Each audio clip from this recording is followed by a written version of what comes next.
আসসালামু আলাইকুম। জাতীয় বিশ্ববিদ্যালয়ে অনার্স ৩য় বর্ষ ২০২২ সালের পরীক্ষার্থী যারা আছে, অর্থাৎ যাদের পরীক্ষা বর্তমানে চলমান, তাদের রাষ্ট্রবিজ্ঞান বিভাগের যে সকল শিক্ষার্থী আছে তাদের বিগত কয়েকটি বিষয়ে সাজেশন দেওয়া হয়েছিল।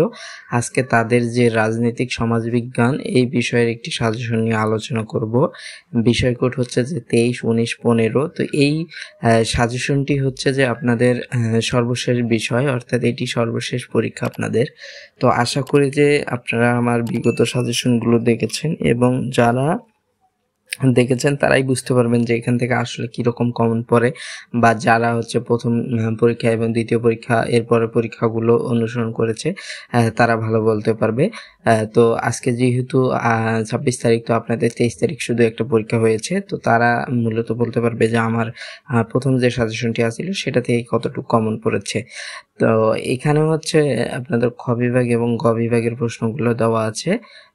এখানে বাদবাকি যে ক বিভাগের এমসিকিউ প্রশ্নগুলো সেগুলো আপনারা দেখে নেবেন। তো এখানে প্রথম যে প্রশ্নটি আছে খ বিভাগের, সেটা হচ্ছে যে রাজনৈতিক সমাজবিজ্ঞান বলতে কি বুঝো। এরপর ২ নম্বর সমাজের বৈশিষ্ট্যসমূহ লেখো। এরপর কৃষি সমাজের বৈশিষ্ট্য লিখো। সনাতন সমাজের বৈশিষ্ট্যসমূহ লিখো। এরপর ৫ নম্বর আছে আধুনিক সমাজ বলতে কি বুঝো, এবং এলিটদের শ্রেণী বিভাগ সংক্ষেপে আলোচনা করো। এইখানে আরও আছে হচ্ছে যে এলিট আবর্তন প্রক্রিয়ার ব্যাখ্যা করো। কল্যাণমূলক রাষ্ট্রের সংজ্ঞা দাও। আসাবিয়া বলতে কি বুঝো। এরপরে রাষ্ট্রের উৎপত্তি সম্পর্কে ওপেন হেইমারের ধারণা লেখো। এরপরে উদ্বৃত্ত মূল্য তত্ত্ব কাকে বলে বা কি।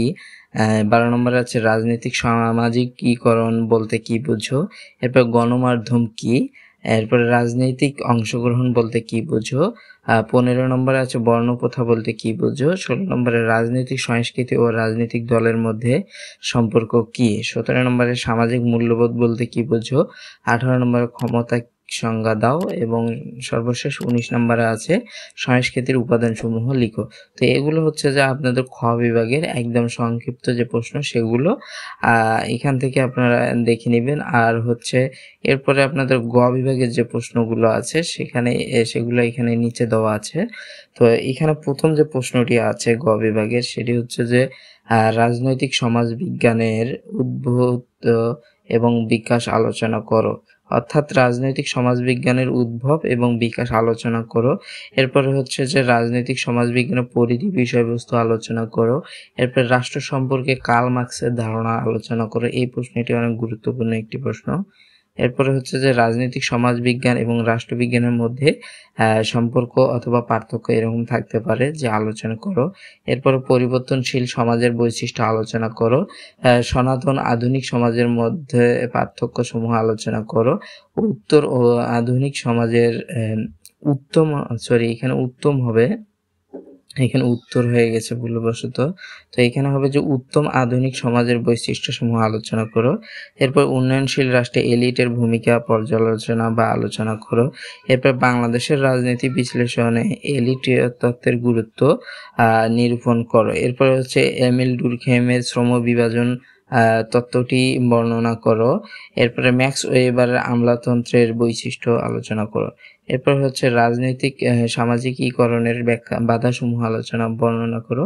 ১৩ নম্বর আছে বাংলাদেশের রাজনৈতিক সামাজিকীকরণের প্রকৃতি ব্যাখ্যা করো। এরপর বাংলাদেশের গ্রামীণ সমাজের সামাজিক স্তর বিন্যাসের ধারণাসমূহ আলোচনা করো। শ্রেণী ও শ্রেণী সংগ্রাম সম্পর্কে কার্ল মার্ক্সের যে ধারণা দিয়েছে তা আলোচনা করো। এরপর প্রশ্নই হচ্ছে রাজনীতি বিশ্লেষণে গোষ্ঠী তত্ত্বের গুরুত্ব আলোচনা করো। এরপর ১৬ নম্বর আছে চাপ সৃষ্টিকারী গোষ্ঠী ও রাজনৈতিক দলের পার্থক্য আলোচনা করো। এরপর হচ্ছে আমলাতন্ত্র কি, একটি গণতান্ত্রিক রাষ্ট্রে আমলাতন্ত্রের ভূমিকা আলোচনা করো। এরপর ১৯ নম্বরে আছে অনিয়ন্ত্রিত আমলাতন্ত্র গণতন্ত্রের প্রতি হুমকি স্বরূপ ব্যাখ্যা করো। সর্বশেষ ২০ নম্বরে আছে আমলাতন্ত্রের সম্পর্কে ম্যাক্স ওয়েবারের ধারণাটি আলোচনা করো। তো এগুলো হচ্ছে যে আপনাদের গ বিভাগের রচনামূলক প্রশ্ন। আর এর আগে দেওয়া হয়েছিল খ বিভাগের প্রশ্ন, সেগুলো এখান থেকে দেখে নেবেন। আর যদি কারো পিডিএফ দরকার হয় সেক্ষেত্রে আপনারা আমার সাথে যোগাযোগ করতে পারেন, এবং আমার ইউটিউব চ্যানেল ফেসবুকে ওখানে ফেসবুক আইডির পেজ বা লিঙ্কে দেওয়া আছে, সেখান থেকে আপনি হচ্ছে মেসেজ করে যোগাযোগ করতে পারেন। আর যদি কারো সাজেশনগুলো ভালো লেগে থাকে অবশ্যই সাবস্ক্রাইব করবেন এবং পরবর্তী যে কোনো সাজেশন এবং জাতীয় বিশ্ববিদ্যালয়ের যে কোনো আপডেট জানতে আমাদের সাথেই থাকবেন। আসসালামু আলাইকুম।